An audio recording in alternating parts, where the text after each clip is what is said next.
Hello everybody, I'm just gonna make this video real quick because my storage is low on my phone.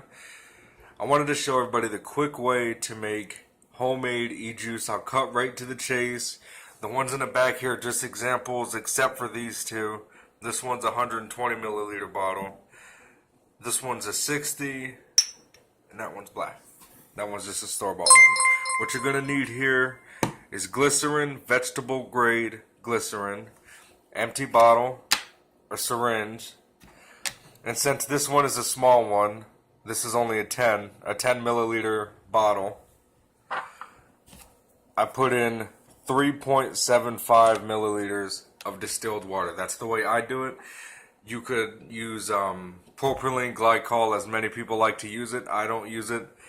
I still find the same satisfaction of using distilled water as an alternative, and plus, if you use distilled water, it still gets rid of a lot of the adamins and whatnot. So let's see. Next thing you'll need is a flavor, and this one is Lorraine oils. You can pick these up at your local Walmart, cake shops, anything like that. And this one is a cinnamon one, so I'll get started real quick.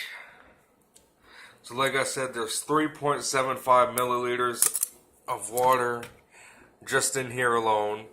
I add the distilled water and the flavoring first, so it's easier for the glycerin to mix in because glycerin is really syrupy. Let's see. We're gonna add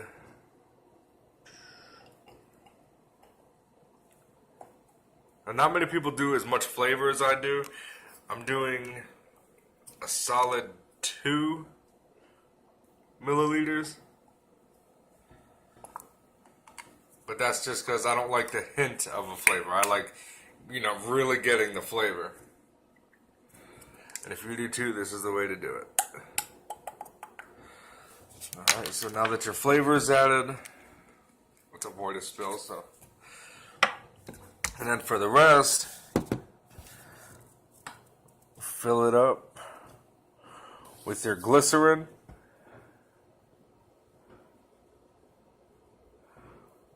Up to about here. And then as you can see where I put in the distilled water. You can see the flavoring. What you want to do here, put your cap back on, of course. Shake it like hell.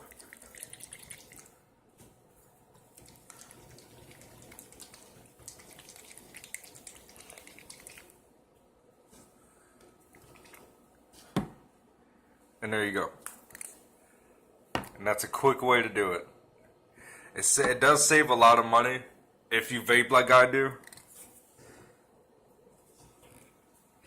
And if you can smell it, you can smell the cinnamon from here. It's a very strong smell.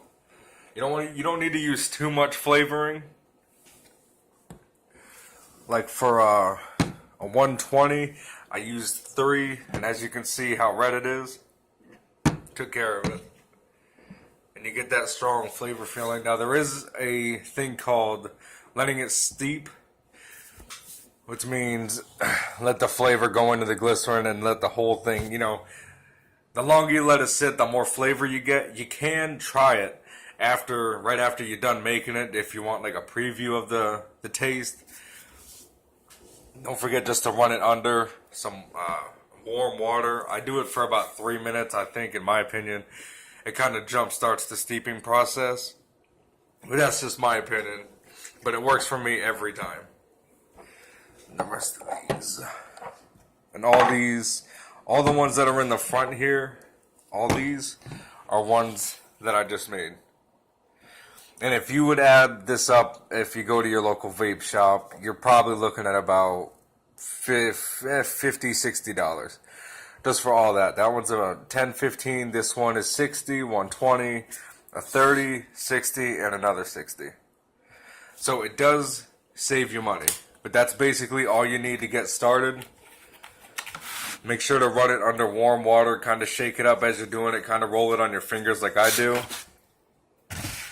And you could always preview it. You don't have to wait the steeping process, but if you really want to get that flavor going, and every inhale you take, if you really want to get the flavor, then you should let it sit for maybe about a week. You can try it. And like I said, it's all about preference. If you try it right after and you just pour it in your tank, it'll work, but it won't work as well, and you probably won't get as much flavor because the flavor and the glycerin they're mixing together. So that's basically what the steeping process is, but that's the quick way to do it. All right.